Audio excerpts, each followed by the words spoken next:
¿Qué tal amigos? Bienvenidos a Escalofríos Podcast, este nuevo episodio un poco cuarentinesco si lo queremos ver así. Yo sé que ya se aburrieron, nosotros pues por lo mismo de la cuarentena no habíamos podido grabar nada de material, la verdad. Y pues porque no teníamos muchas ganas porque estábamos descansando.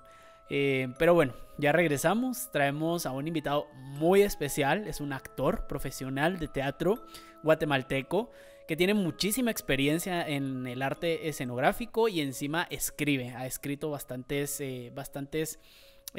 guiones, por lo que ahora vamos a platicar con él, con Luzbin, vamos a hablar por Skype y él nos va a contar una historia de miedo, una historia paranormal. Bueno, ¿para qué les cuento yo? Vamos a dejar que él nos explique bien qué nos va a contar hoy. Espero les guste, les pido de una vez perdón por el audio, pues estamos hablando por Skype, pero espero se lo disfruten en esta cuarentena. Si les gusta, por favor denle like si lo están viendo en YouTube, o suscríbanse si lo están viendo o escuchando en Spotify.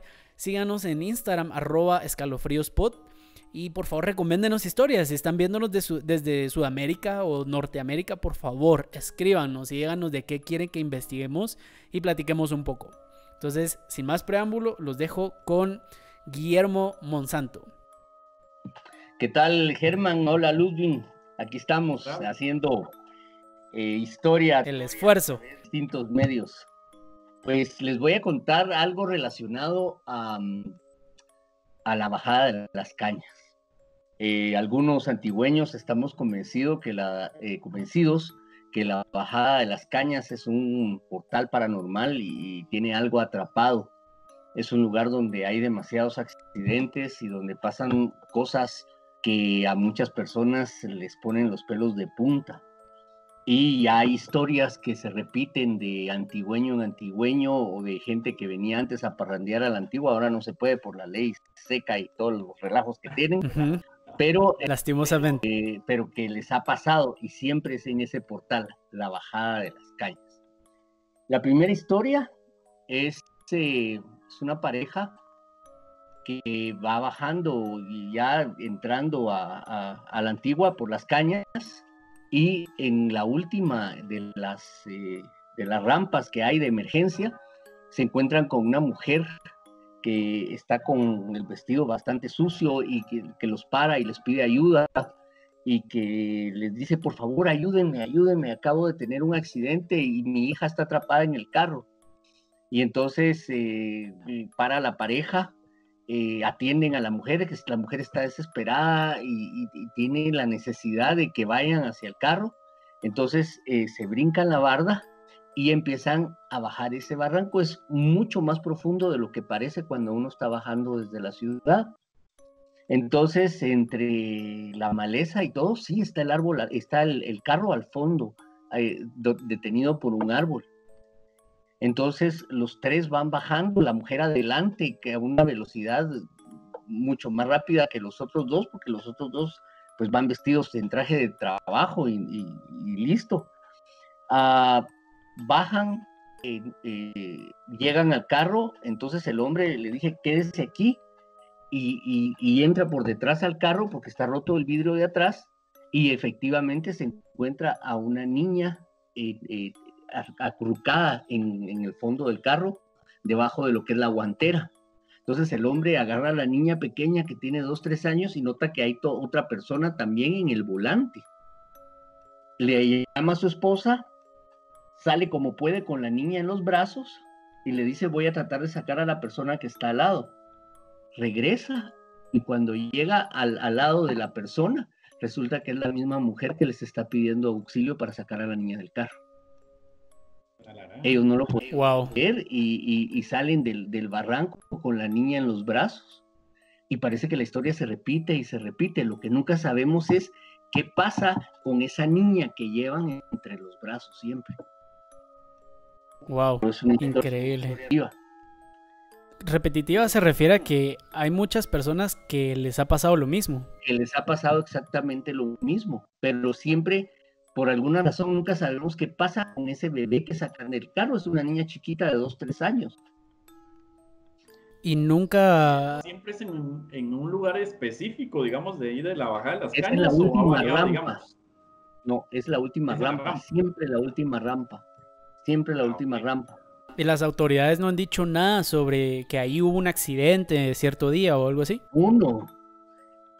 Pues que son diarios, bueno, si no son diarios, a la semana hay por lo menos 3, 4 accidentes en las cañas. Pero uno que... Es que generalmente es cuando llegan a este punto, ya terminando la bajada, donde son los grandes accidentes, y no se sabe si es porque se atraviesa a alguien, porque ven algo, pero siempre por pérdida de control del vehículo. Esa es una de las historias. La otra historia es una historia que le pasó a varias personas y que algunas veces han dicho otras personas que ha sucedido en la bajada de las cañas, y es que esta sí la viví yo.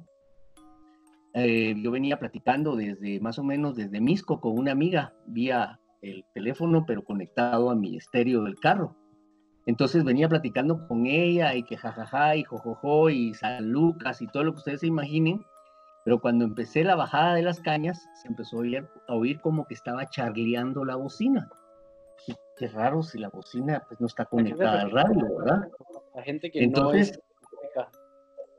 ¿Perdón? ¿A qué se refiere con chareando charleando? Es cuando las bocinas hacen... Eso es charlear. Creo que es un término setentero. En mayor parte no es guatemalteco, entonces hay ciertos modismos que hay que explicar un poquito. Ok, perfecto. Charlear es un término... ¿En qué horario eran que suceden estos hechos? Digamos, ahí específicamente. Generalmente es en las noches. Generalmente es en las noches.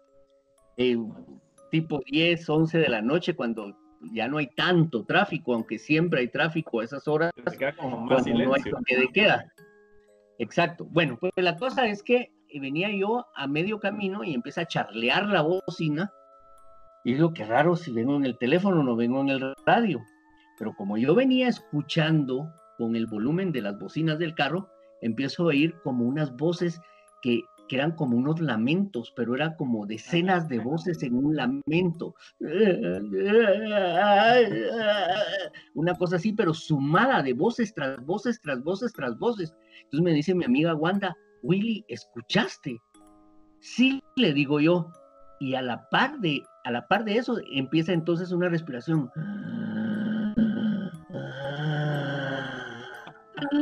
Con las voces, ustedes se pueden imaginar, y yo manejando en la bajada de las cañas, pálido. Y entonces, Wanda, ¿estás escuchando? Como airecito, ¿no? Era una cosa, como un fuelle. Un fuelle es lo que echa aire para encender el fuego cuando uno está haciendo una chimenea o fuego para un asado. Como un fuelle grande, con un esfuerzo muy fuerte. Entonces, las risas, más los quejidos, más la respiración. Entonces empiezo yo, Wanda, ¿estás escuchando? Wanda, ¿estás escuchando? Y Wanda de su lado empieza a decirme, Willy, ¿estás escuchando? Willy, ¿estás escuchando? Pero no nos oíamos ninguno de los dos. Y de pronto se oía hasta abajo, pero abajo de todas las voces, una risa.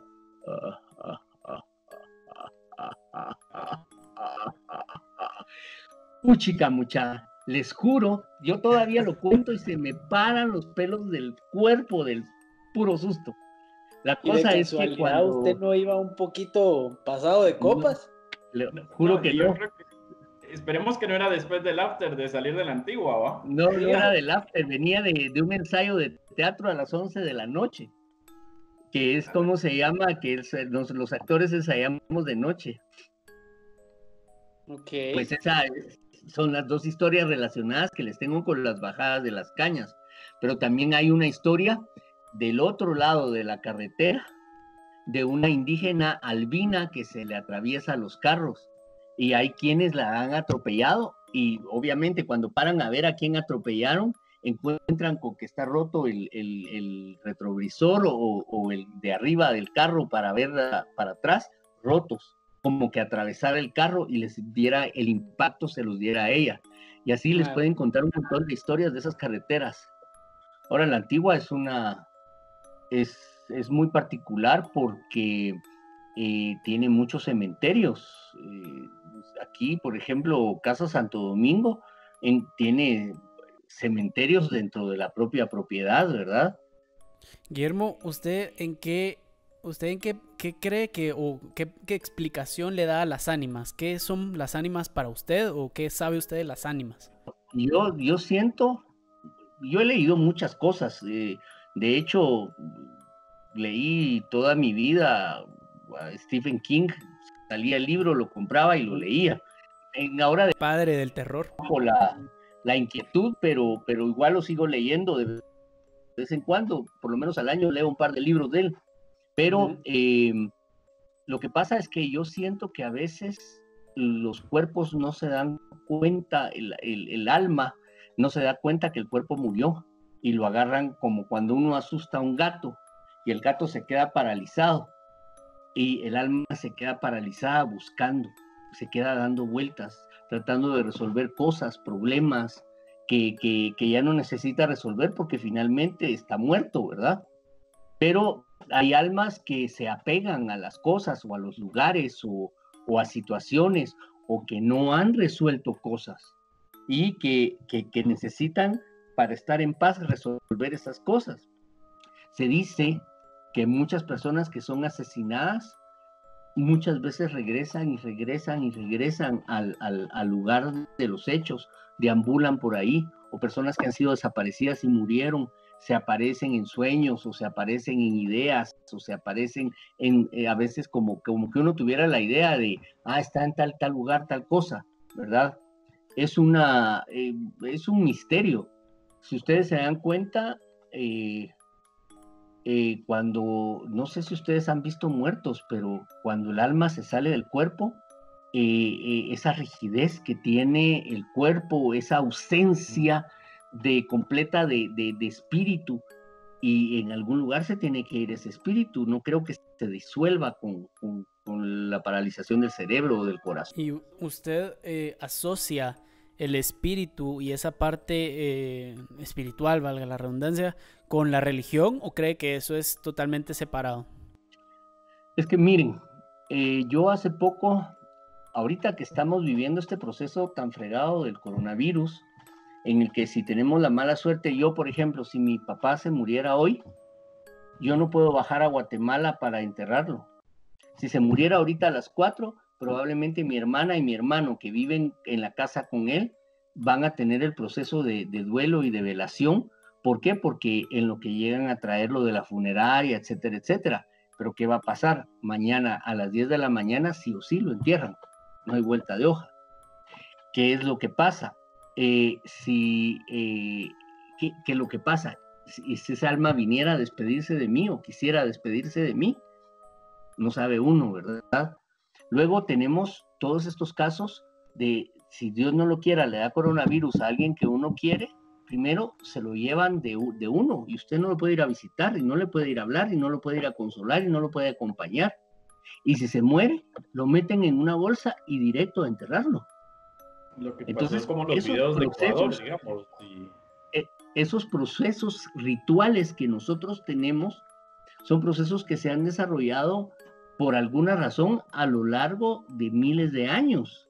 Y estamos hablando que el hombre, el humano, se identifica ya como humano en el momento en el que dice, yo no puedo dejar tirado en el camino el cadáver de mi hermano, o de mi mamá, o de mi esposa, o de mi hijo. Lo toma, lo agarra, lo entierra, y al enterrarlo le rinde un homenaje.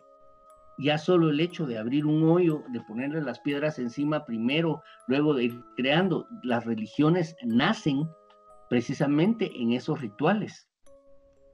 Entonces nosotros podemos ir o no muy seguido a la iglesia, podemos o no o creer, pero hay una parte de nosotros que se aferra a ciertos rituales y que los necesita para llorar, para despedirse, para pedir perdón, para sea religioso o no sea religioso.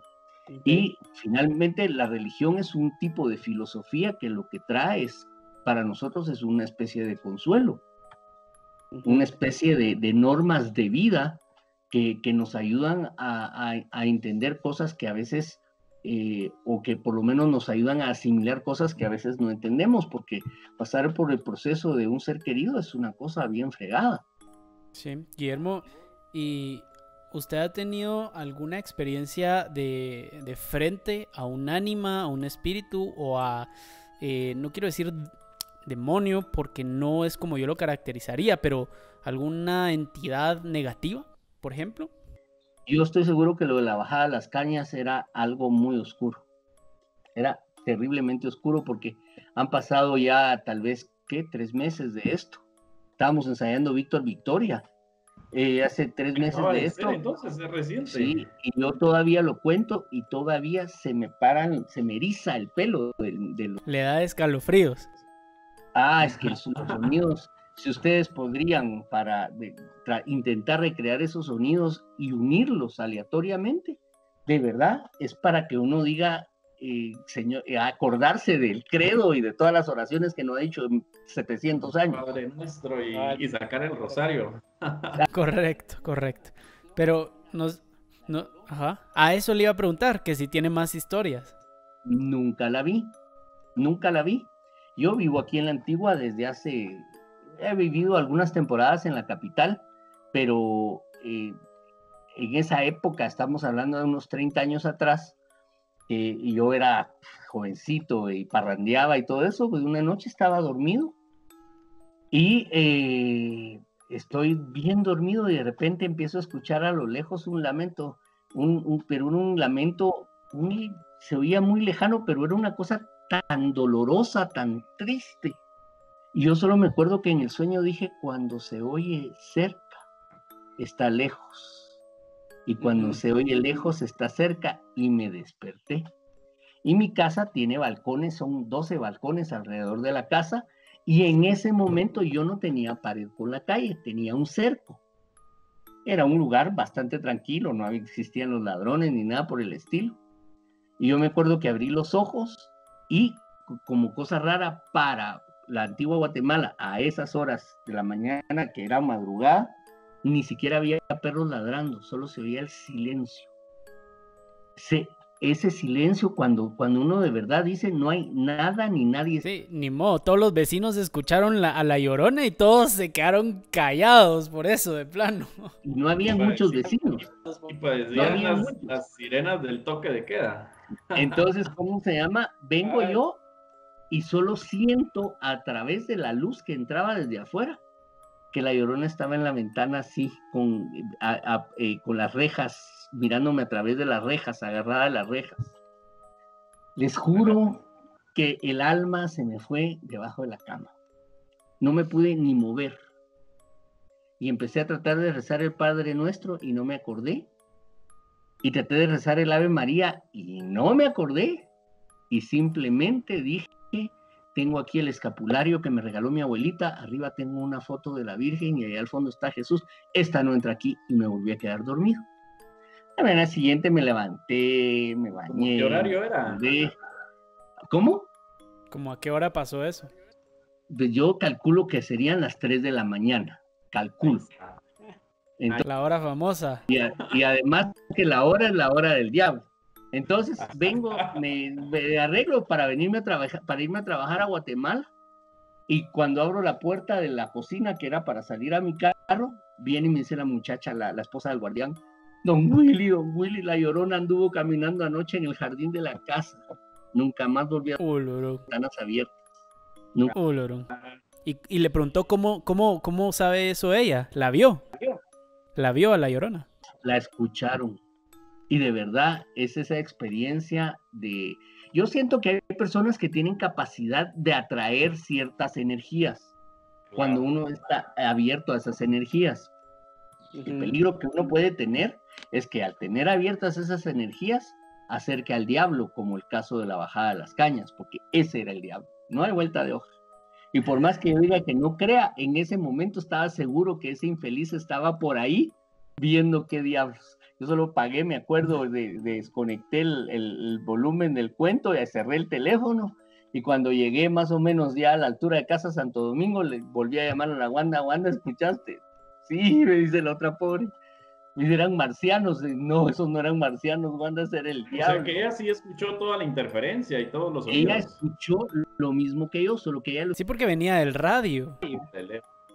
Y yo... Mire, y Guillermo, le pregunto, porque, por ejemplo, La Llorona y esto de las bajadas de las cañas, La Antigua es una ciudad que es muy reconocida por este tipo de leyendas. Y es al mismo tiempo una ciudad de las más antiguas del país. Sí, españolas, ¿verdad? De la época española en Guatemala. Es una ciudad de la primera mitad del siglo XVI. Correcto. ¿Esto tiene algo que ver, el hecho de que sea la primera capital del país, que hubo mucha influencia española, tiene algo que ver con estas leyendas? Esta fue la tercera capital del país, porque las otras... Tercera capital del país, ok. Sí, pero ¿cómo se llama? Mire, yo siento que hay leyendas que son internacionales, porque La Llorona no solo existe en Guatemala. Esa era mi segunda pregunta. Aquí hay gente que de verdad la escucha.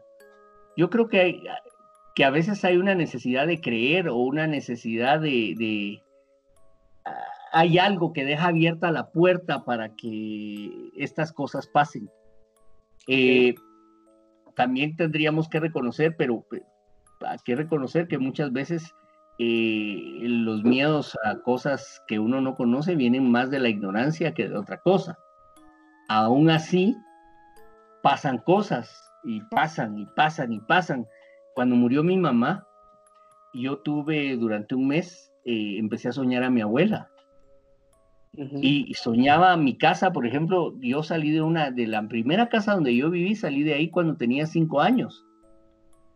Y recuerdo que en el sueño oí el timbre de la casa, salí de mi cuarto, que era hasta el final, siempre hemos vivido en casas muy grandes, hasta el final del corredor, fui a la puerta, jalé una silla, me subí en la silla, abro la puerta y miro a mi abuelita amada. Y le digo, Chichi, ¿y qué está haciendo? Yo sabía que ella ya no estaba conmigo, a pesar de haber sido el niño de 5 años, sabía que ella ya se había muerto. Mi abuela murió en el año 2000. ¿Y a qué viene? Te vengo a traer. Oh, lorón. Puedo decir la mala palabra que se me salió de la boca. Dígalo, claro que sí puede, sí se puede. Le digo que te vas conmigo, le digo. Sí se puede decir lo que usted quiera, no tenga pena. Muchas cosas que hacer. Le cerré la ventanita y salí corriendo para adentro de la casa. Y ese fue uno de los sueños. El último que tuve. Estoy caminando en el Parque Morazán, que es precisamente el lugar donde me sacaban a pasear de bebé con el carruaje. Y estoy en el Parque Morazán y voy caminando, solo que ya soy adolescente y me encuentro a mi abuelito. Hola, papito, ¿qué tal? Qué gusto, qué alegría. Lo abrazo. Él murió en el 89. Fue el primer muerto cercano de la casa. Ay, mijito, que no sé qué, me agarró de la mano y vamos caminando y nos vamos caminando como hacia el Hipódromo del Norte, hacia el mapa en relieve. Y papito, ¿y a dónde vamos? Te llevo con tu abuelita, mijo. Hola, no. Me cagué. Literalmente. Mano, y salí corriendo hacia la Sexta Avenida y esa fue la última vez que tuve los sueños. Pero uno de esos sueños, la vez que más me impresionó, que fue en la casa de la Quinta Calle, la casa en la que vivimos antes del terremoto. Lo mismo, historia, llega mi abuelita a la casa, que viene por mí, le digo que no, que tengo mucho que hacer, que disculpe, le cierro la puerta, y a la mañana siguiente amanezco con la marca de una mano. Oh, no. Tobillo del pie. Y esa marca se conoce como la marca de la muerte. Como que lo marca a uno la muerte. ¿Y por qué la muerte? Y todo ese rollo. Entonces, probablemente, o yo estaba muy deprimido por la muerte de mi mamá, o lo que se me puedan ocurrir, y empecé a tener esos sueños, pero les juro que aparecí con la marca en el tobillo. Y entonces, todo puede tener una explicación, y además dormía solito por si tienen algún mal pensamiento. O sea, amanecí con la marca en el tobillo. ¿Quién era el diablo? ¿Cómo? ¿Quién era el diablo? Así le decían. Así le decían a... Una mano que me apretó como que me estuviera jalando. ¿Y por qué el tobillo? ¿Por qué el tobillo? ¿Usted no soñó que alguien lo estuviera arrastrando? ¿Sintió algo? Digamos, ¿qué tipo de zapatos? Tal vez iba descalzo en el sueño. y me iba a frotar, me veo la marca en el tobillo y digo, Madre Santa, ¿qué es esto? Llego a la casa, en ese entonces yo vivía a la vecindad de mi papá, me bañé, me arreglé, voy donde mi papá y les muestro a mis hermanos, miren esto, la marca de la muerte. Wow, qué interesante.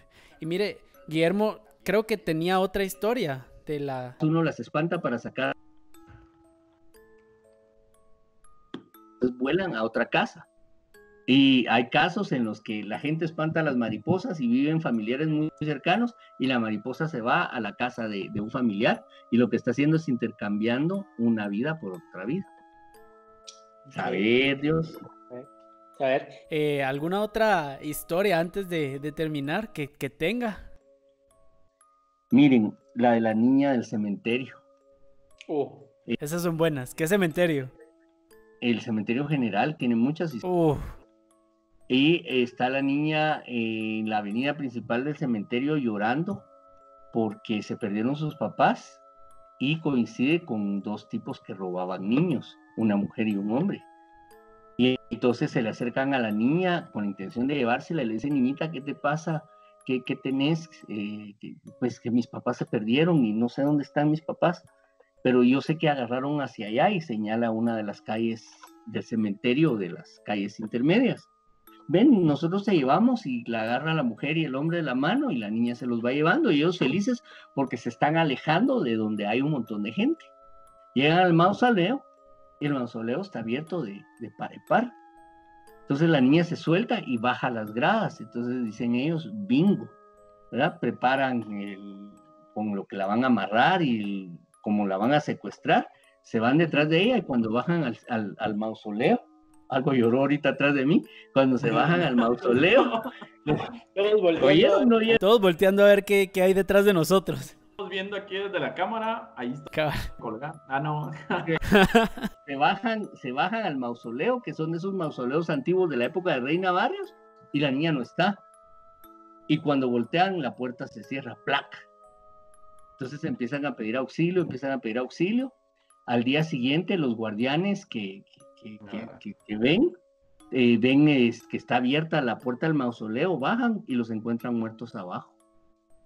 Y la niña desaparecida. ¿Qué vieron? ¿Cómo los asustaron? ¿Qué pasó? Pero los dos murieron. ¿Muertos de qué? O sea, ¿su cuerpo completo? ¿O tenían sangre? ¿O muertos de qué? Simplemente la cara que tenían era de horror. Realmente estaban horrorizados. Como un paro cardíaco o algo así. Probablemente. O sea, que me pasaría a mí si se me aparece un muerto, seguro. Después de correrme los 20,000 kilómetros. Sí.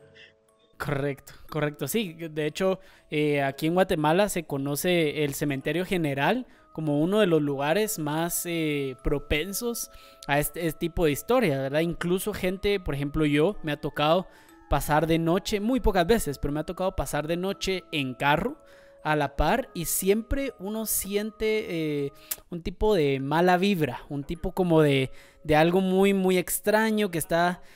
No te sentís bien, no te sentís cómodo, pero sí, de hecho, muchas historias. Más que nada porque llegan a robarse los cuerpos también, ¿no? A robarle las posesiones a los cuerpos. También asaltan, han matado gente.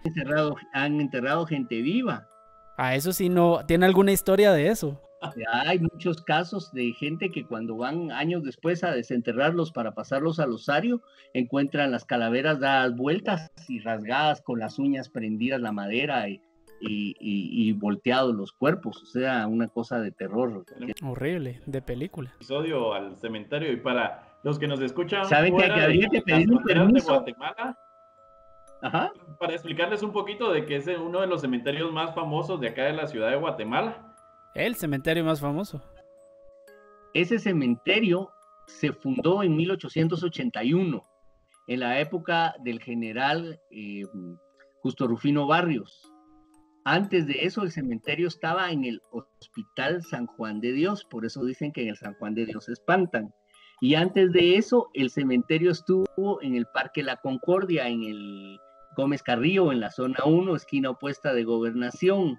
Y antes de eso, ese mismo cementerio estuvo detrás de la Catedral Metropolitana. Entonces es un cementerio que se fue trasladando poco a poco y que venía arrastrando muertos viejos y que a partir de 1884 comienza con una urbanización de lujo porque vienen a Guatemala unos constructores italianos contratados para hacer mausoleos para gente que tenía mucho poder y recursos. En uno de esos mausoleos es precisamente la historia de estos dos ladrones de niños que les cuento. O sea que podemos decir de que varios de esos cuerpos se quedaron en esos lugares, digamos, donde estuvo antes del cementerio. O en teoría... algunos cuerpos probablemente dicen que removieron todo, que removieron todo, pero en el San Juan de Dios hay muchas personas que dicen que los han espantado. Incluso los guardias de seguridad con las cámaras muchas veces ven pasar gente que no es hora de visita y cuando la van a buscar no la encuentran. Así es que quién sabe. Claro. Y que también es un lugar como propenso también a algunas muertes y todo. ¿A algunas o a muchas? A un montón de muertes y muertes trágicas, sangrientas y dramáticas. Gentes de muchas situaciones. Correcto, correcto. Los cementerios son portales entre la vida y la muerte. Exacto. Yo suelo ir a enterrar a mis muertos, pero no regreso nunca más al cementerio hasta el próximo muerto. Y ahora ya no me gusta pasar frente al cementerio porque siempre me da miedo un día ver a mi mamá en la puerta del cementerio esperando que la lleguen a traer y ahí sí, ese día me muero. ¿Verdad? No, y a mí sí me gusta ir a los cementerios. Puchica. Y mi abuela les va a hablar hasta sus muertos. Se echan su cigarrito y empieza a hablarles a todo mundo. Ya, tiene como un ritual. Como adornar a 12 tumbas, va que hasta el vecino, al fulano y... Ah, sí. Sí, a esa edad ya extrañas a tus amigos. A esa edad ya extrañas a tus amigos y te vas a platicar con ellos que hay en el cementerio. Pues ya cuando ya estás grande, me imagino. Dar el chisme que ha pasado en la colonia. Oh. Cabal. Pero bueno, Guillermo, le agradecemos mucho por su participación hoy. De veras, las historias estuvieron muy buenas, muy variadas. No solo fue de la bajada de las cañas. No sé si quisiera dejar algún mensaje a la gente que nos está escuchando, teniendo en cuenta que la mayor parte de la gente que nos escucha es de Estados Unidos y de México.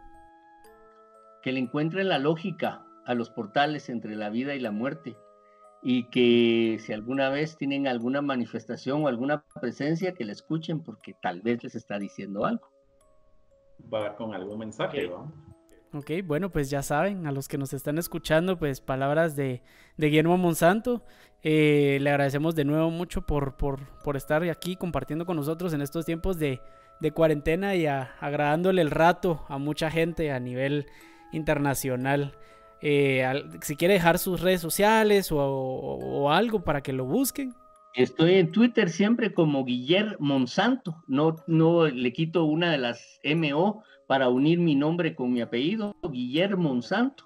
Y así me encuentran en todas mis redes sociales.